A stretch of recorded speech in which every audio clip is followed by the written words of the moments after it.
que toutes ces personnes, toutes ces armées, toutes ces forces qui viennent dans notre pays, et elles ne viennent pas en réalité pour nous aider, elles viennent pour autre chose. Nous avons connu la mutualisation des forces avec les forces armées ougandaises appelées UPDF. Nous sommes aujourd'hui avec l'EAC, les forces des pays de l'Est de l'Afrique. Et j'aurais appris encore que le ministre de la Défense serait parti contacter la SADC. Donc finalement... Qui a même effectué une mission à Goma. Finalement, c'est le monde entier qui viendra dans notre pays. Moi, je pense qu'il y a ce qu'on appelle les souverains primaires. Donc, c'est à cette population que revient la dernière décision. Ceux qui nous gouvernent sont seulement nos représentants.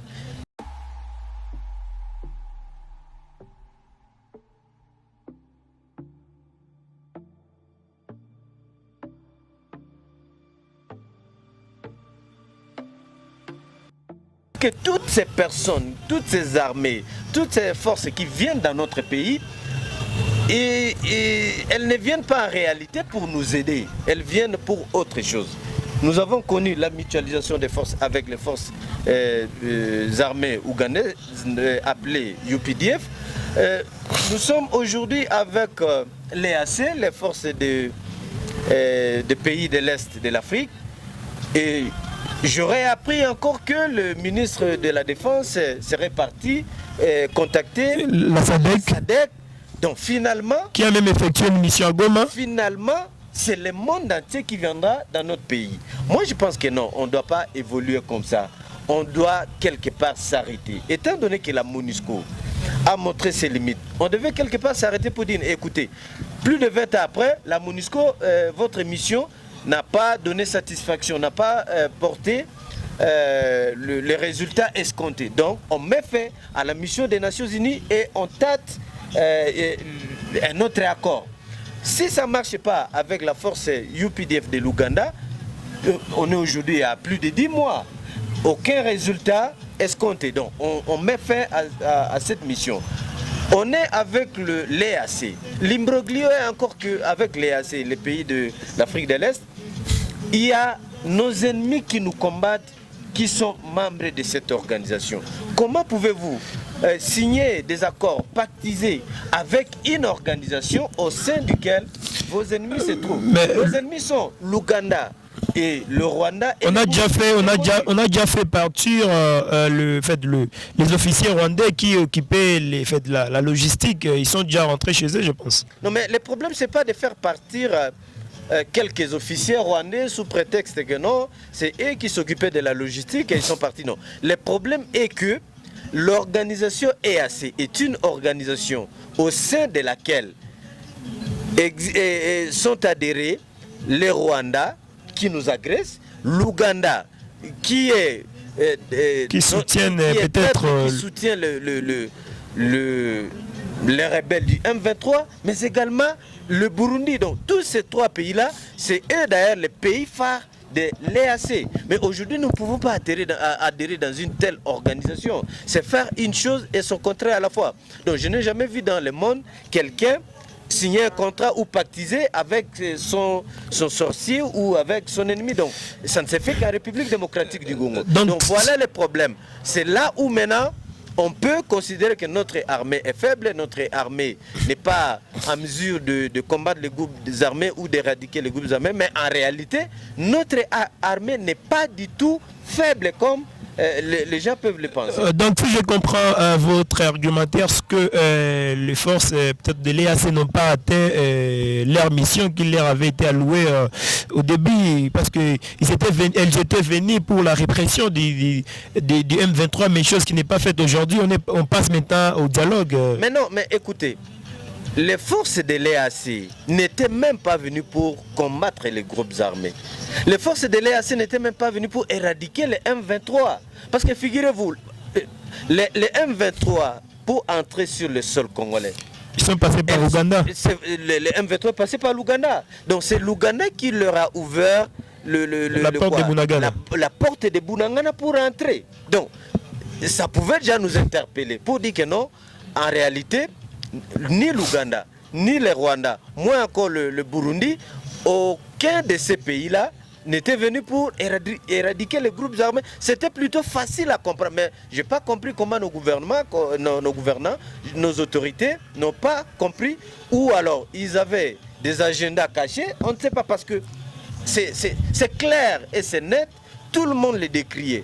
Et ce qui choque, ce qui énerve est que notre gouvernement va toujours à contre-courant de la volonté de la population. Combien de fois la population a déjà demandé le départ de l'EAC? Combien de fois la population a dénoncé, a décrié la trahison de l'Ouganda, la trahison du Rwanda, la volonté de nous piller de nos richesses, ainsi de suite. Mais notre gouvernement fait fi d'oreille. Donc voilà, c'est ce qui m'inquiète, que le gouvernement de la République du Congo, qui est censé travailler, faire la volonté de la population, fasse toujours les contraires de la volonté de la population. Voilà, chers téléspectateurs de Bunia sur la télévision, je vous rappelle que je reçois dans cette émission Le Débat Congolais l'acteur politique connu de la place, Patrick Mazanga, mais également assistant à l'université Seproma de Bunia. Patrick Mazanga, aujourd'hui nous sentons, je peux dire, un sentiment anti-EAC pour dire que l'EAC doit partir. Mais comment l'EAC doit partir au moment où c'est le gouvernement lui-même qui est parti solliciter cette force? Et nous venons de suivre ce week-end qu'il y a une force, de la complémentarité de l'EAC qui est arrivée au moment où la population du Nord Kivu est en train de manifester pour le départ de l'EAC. Comment expliquer ces phénomènes? Bon, d'abord je dois préciser que les pays appartiennent aux Congolais, à tous les Congolais. Les pays n'appartiennent pas seulement aux gouvernants et au gouvernement de la République. Et d'ailleurs, c'est cette population qu'on appelle les souverains primaires. Donc c'est à cette population que revient la dernière décision. Ceux qui nous gouvernent sont seulement nos représentants. C'est ainsi que je venais tantôt de dire que, en principe, ceux qui nous gouvernent devraient travailler en faisant la volonté de cette population. Quand la population constate la trahison, quand la population constate que ce sont ces pays-là qui nous envahissent, quand la population constate que ce sont ces pays-là qui nous font injustement la guerre, qui pillent nos ressources, qui pillent nos richesses, donc la population est en droit de demander au gouvernement de rompre les relations avec ces pays-là. Mais bon, au fait, ça nous échappe aussi que notre gouvernement puisse persister dans cette position, de maintenir l'accord et de continuer à signer les contrats avec ces pays-là qui nous agressent, qui nous font la guerre. Donc, ça nous dépasse aussi, mais nous demandons au gouvernement de mettre fin à cet accord-là, de rompre cet accord-là et de quitter cette organisation-là de l'EAC. Parce qu'en principe, je vous ai dit ici au début que la République démocratique du Congo est un pays du centre de l'Afrique. Et le centre de l'Afrique a une organisation. Où vous trouvez le Congo-Brazzaville, la République démocratique du Congo, vous avez le Cameroun, vous avez le Gabon et tous ces pays-là de l'Afrique. L'Angola également. L'Angola également. Donc, s'il fallait demander de l'aide, moi je pense qu'on demandera à ces pays-là. Et ce qui est encore marrant, c'est quoi? S'il faut demander de l'aide, on demande de l'aide ou le secours à une personne plus forte que vous. On ne demande pas au plus faible que vous. Si vous voyez le classement ou la statistique des pays africains selon la puissance militaire, vous trouverez que la République démocratique occupe la 8e place. Occupe la 8e ou la 9e place. Pendant que le Rwanda, l'Ouganda et le Burundi ne sont même pas parmi les 10 premiers. Ils sont loin derrière. Mais comment nous qui sommes 8e en termes de la puissance militaire en Afrique, nous allons demander de l'aide et le soutien à des pays qui sont très loin derrière nous. C'est là où il y a la cacophonie, c'est là où nous comprenons plus rien. Donc, voilà un peu, chers amis, on ne peut pas accuser notre armée aujourd'hui d'être faible, non. Il y a le problème d'infiltration qui est connu de tous, dont le monde entier parle d'ailleurs. Il y a peut-être que nos gouvernements qui n'en parlent pas, qui se taisent. Parce que le vrai problème, c'est ça. on devait commencer à filtrer notre armée pour ne pas continuer à vilipender notre armée indéfiniment, qualifier notre armée de faiblesse. Moi, je pense qu'on devait commencer par filtrer notre armée, ensuite restructurer et redynamiser cette armée, la doter des moyens et notre armée serait capable de combattre et d'éradiquer les groupes armés. Moi, je sais que vous partez dans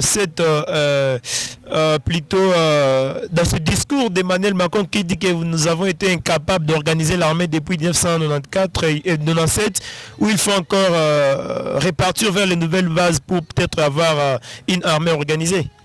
Bon, je pense que la vérité de Macron a fait mal à nos dirigeants.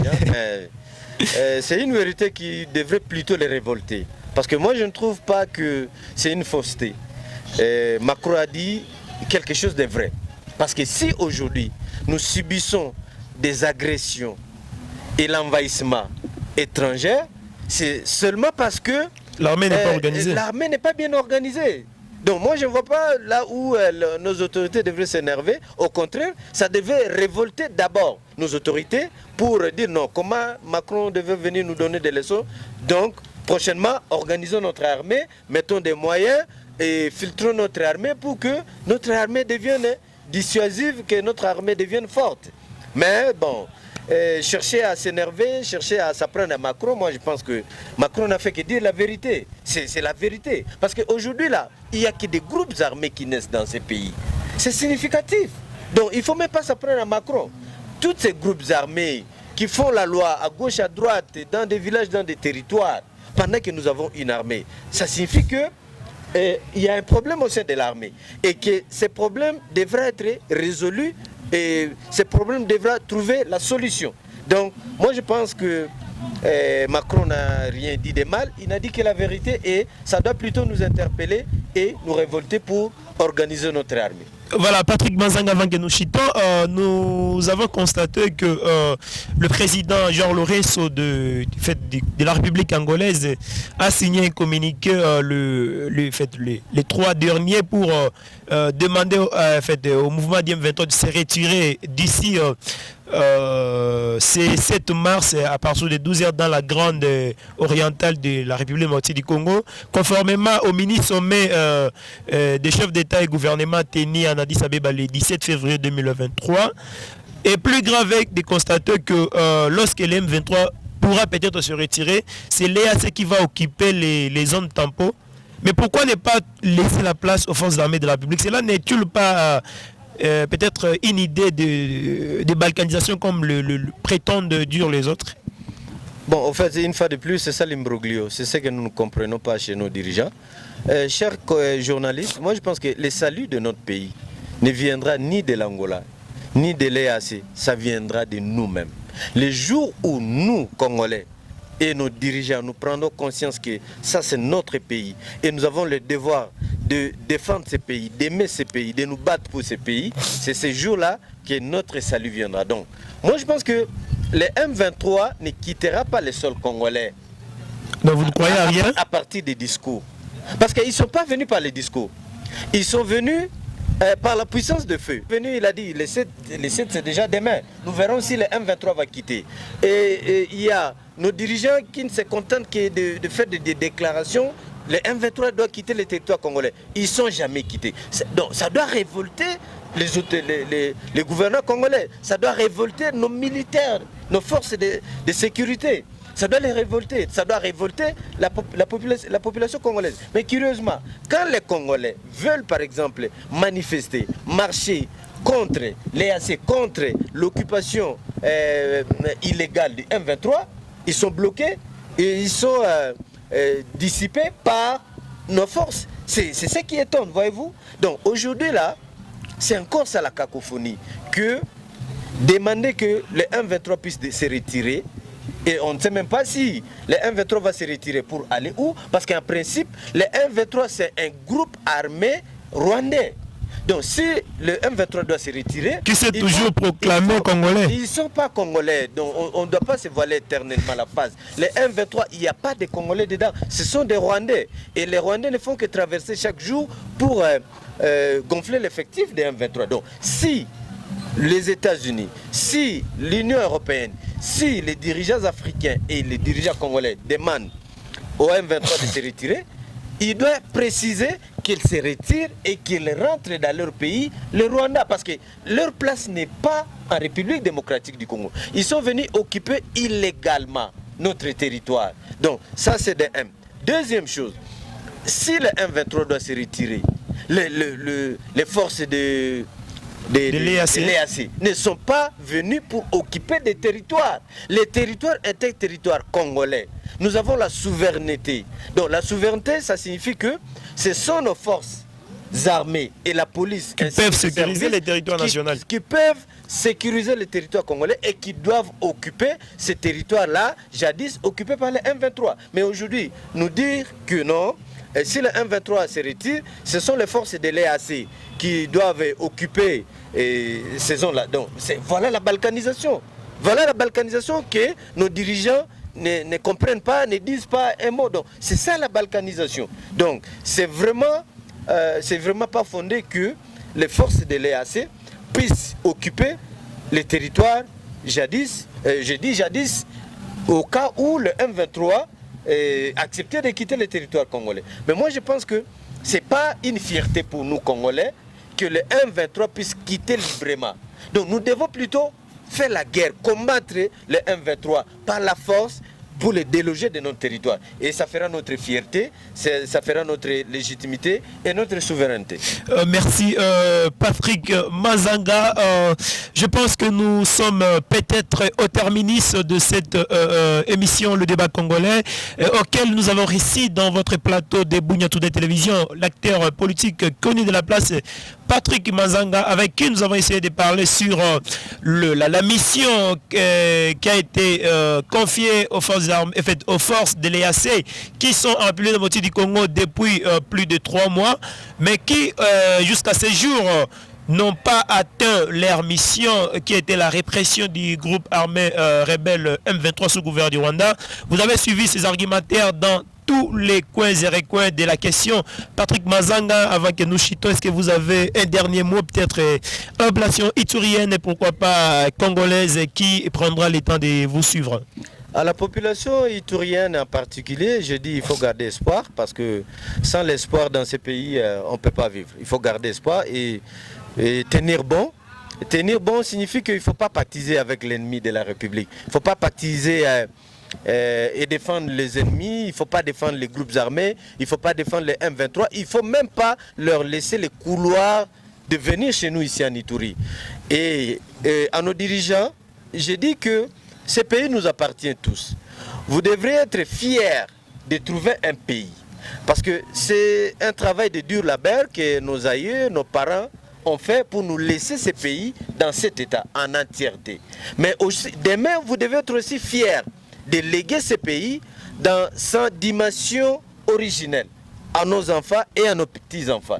Donc, ça ne sera pas une fierté pour vous demain de laisser ces pays amputés de sa partie orientale avec le fameux slogan balkanisation. Donc, nous vous demandons de vous ressaisir parce que, dit-on, la politique, à mon sens, c'est l'art de gérer, l'art de mieux faire, la volonté de mieux faire, la volonté de changer la chose. Donc aujourd'hui là, vous devez plutôt être révolté du fait que les M23 viennent occuper illégalement notre territoire et pendant des mois. Donc ça devait vous révolter, ainsi que notre armée aussi et nos différents services de sécurité, ça devait vous révolter. Donc ce n'est pas un motif de fierté qu'un étranger vienne occuper illégalement les sols congolais pendant des mois. Donc ce n'est pas un motif de fierté. Donc unissons-nous pour combattre l'ennemi. La population congolaise est derrière son armée. Mais sauf que, étant donné que notre armée est tellement filtrée, les gouvernants ne doivent pas faire semblant de dire non, le salut viendra de gauche ou de droite, de l'Europe, de l'Amérique. Non, le salut viendra de nous-mêmes, mais à une seule condition, on doit filtrer notre armée, sortir de notre armée tous les filtrés qui nous causent problème, et dès que nous aurons une armée composée exclusivement des Congolais, cette armée-là pourra défendre l'intégrité de notre territoire et combattre pour la nation. Vous avez oublié de saluer la maman? Ah non, je salue la maman, maman Edwige Manzanga, ainsi que tous mes enfants qui portent le nom de Manzanga. Et je tiens aussi à vous remercier, cher Patrick Ndibou, mon homo, pour votre invitation. Vous m'avez tellement honoré pour partager autour de cette émission. Donc je tiens tellement à vous remercier, ainsi que notre héros dans l'ombre, Monsieur James, que je remercie aussi et que je salue en passant. Donc, à toute la population de la ville de Bunia, je vous salue, et tous ceux qui se reconnaissent et s'identifient en leur leader, Patrick Manzanga, je vous salue. Donc bientôt vous serez fixés pour l'accompagnement à l'enrôlement, parce que je ne me suis pas encore fait enrôler, mais vous serez fixés pour venir m'accompagner le jour de l'enrôlement. Merci. Nous sommes au terme de cette émission. Comme vous le reconnaissez, la voix c'est de Patrick Ndibou qui était devant le micro et James Faz était derrière la caméra. Prenez bien soin de vous et sachez que c'est justement la possibilité de réaliser son rêve qui rend la vie intéressante. Chaque jour est une chance de rendre sa vie meilleure. Au revoir.